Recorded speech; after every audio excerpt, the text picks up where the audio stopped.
Hey guys, what is going on today? And today I want to tell you what you can do, what steps you can take to make your old car drive like it's new.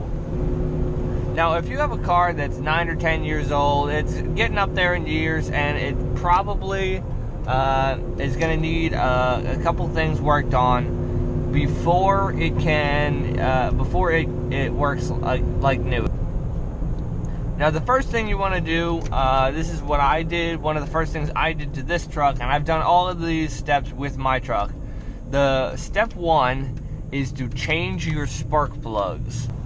Now, when you have old spark plugs in your car, they'll get worn and they won't fire correctly, so that you'll be spending extra gas in the engine, and your cylinders will not fire properly, so you'll lose some power, and you do not want that in your car. You want to have all the power that you can get, and you want to have you want to increase your fuel efficiency.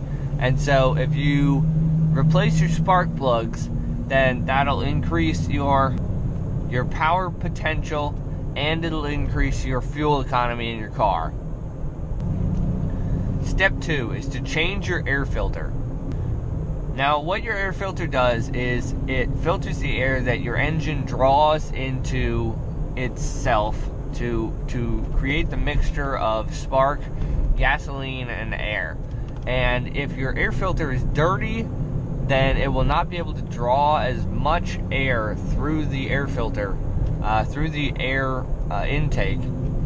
And so your engine will lose power, and the fuel economy will go down, because the engine will try and fix the lack of air by putting more gasoline in there, enriching the mixture.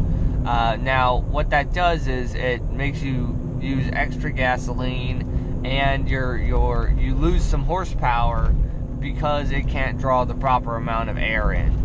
And now that's usually a very easy fix. You can run to Walmart, AutoZone, whatever auto place you go to, and pick up a filter in just a couple minutes usually.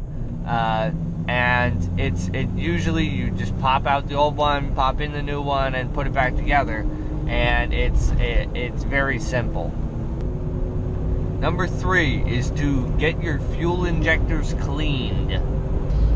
Now, as your car ages, your fuel injectors inside your engine will get all gunked up and will not inject fuel properly after a while, because it'll be a little bit clogged up, so it won't inject as much fuel, it won't inject the proper amount of fuel, and it'll just be a little gummed up, and it'll hurt your performance.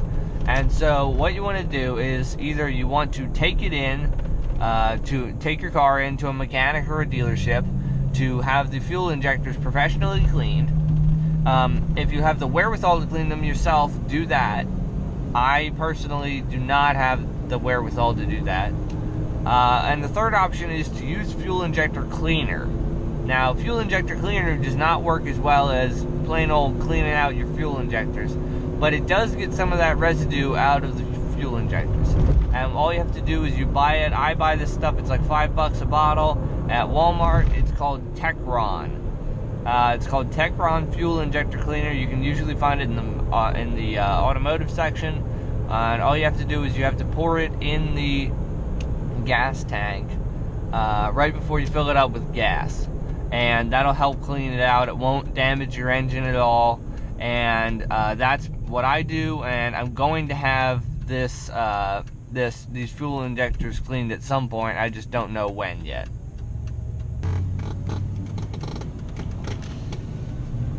Number 4 is to change your power steering fluid. Now, as your car ages, you may entirely overlook the power steering component of your driving, just because you're focused on whatever gas mileage or engine performance or whatever. But as your car ages and the power steering fluid in your car gets kind of fouled up and gunky, your power steering will not be as good. You won't be as maneuverable. It'll be harder to turn the steering wheel. And all you have to do is go in there and refresh or flush the system. Put new fluid in. Put the cap back on. It's usually very easy and very accessible. And then run it for a little while. Drive the car around. and you will most likely, if it's an old car and it hasn't had the power steering fluid changed in a while, you will most likely feel like it maneuvers like a totally different car. That I changed it in this truck, and it had a massive improvement, and I was really happy that I did, and it only cost a few bucks to do it myself. Number 5 is to get your tires changed, rotated, and keep the tire pressure up on them. Now, a lot of people overlook this, and I don't know why, because it's such an easy thing to do. If you go once a week or once every 2 weeks and get your tire pressure changed or checked so that it's proper, it can greatly affect how your tires wear.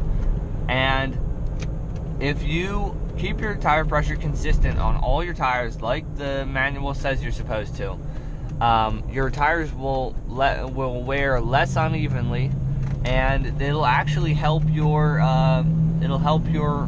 gas mileage, because if your tires are not inflated properly and they're below the correct PSI, then you'll spend extra gas because it's harder to spin those wheels. So that's a very easy thing that you can do to make your car run better, and you can definitely feel it in the wheels when you do that. If it's time for a tire rotation or a tire change, I greatly suggest you do that, because not only is it a safety issue if your tires are getting bald, but if you get your tires rotated every couple thousand miles like you're supposed to, not only can you extend the life of your tires, but your car will not drift around like it has a mind of its own. It'll actually let you drive it. It'll go in a straight line until you decide you want to turn. And if you don't rotate your tires, what happens it will wear the tires unevenly, and then the car will just drive. It'll go a certain direction when you let go of the steering wheel, and so you'll constantly be fighting against it when you're driving. So I suggest that make sure that you get your tire changes, your tire pressure checked, and tire rotations on time. Number 6 is to change the oil. Now, I am absolutely obsessed with changing oil. I change oil, a couple thousand miles before it's supposed to be changed. It says I'm supposed to change it every 5,000. I change it every 3,000. Just because I want to keep my engine in great shape. I want to make it last a really long time. And the way I've chosen to help that is by just changing my oil. And it's not a big expense. It doesn't take a lot of time. It's just generally a good and easy thing to do. And so I change my oil every 3,000 miles, and it really seems to have a great effect.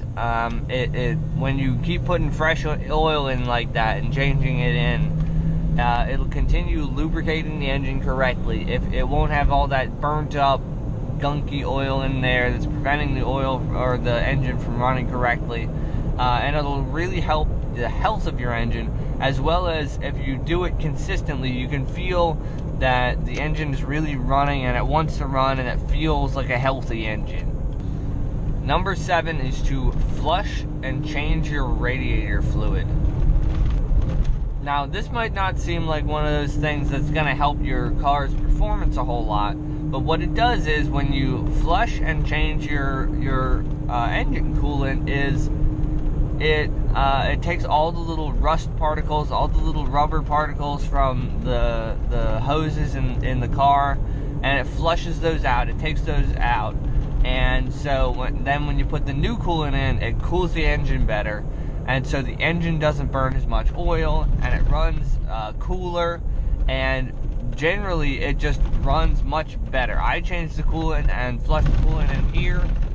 It had been in here for way too long. When I changed it, it had like rust in it that you could see, and when I changed it and put new fluid in, you could feel the difference right away. And I could see in the instrument cluster that the temperature was much lower. It was running much better, and so it also won't burn up your oil as fast. And so it's just a great idea to make sure you're up on that. You don't have to change it, but every 30,000, 40,000 miles, I think. So just make sure you're on top of that. It doesn't take a whole lot of time, maybe a couple hours every 30 to 40,000 miles. In my opinion, that's not a whole lot of work. So just make sure you're on that too. And finally, number 8. Number 8 is to service your transmission. And that means when your transmission fluid is kind of gunky after 50,000 or so miles, make sure you have it changed, and just make sure you're up on the fluid. Make sure you have the proper amount of fluid in your transmission. Make sure you have the proper type of fluid in your transmission. And so just make sure that you and your mechanic stay on that, because your transmission is one of the most expensive things on your vehicle to maintain, or not to maintain, but to replace. It's pretty cheap to maintain, actually. But if your transmission goes bad, it could be a couple $1,000s to replace it, and that's not an expense that you want to have to pay. Alright guys, I hope you enjoyed this video. I hope it really helps you out a lot. If you do all these steps and it really works for you or doesn't work for you or whatever, just let me know in the comments. I really appreciate it. Just give me some feedback on my information and my advice.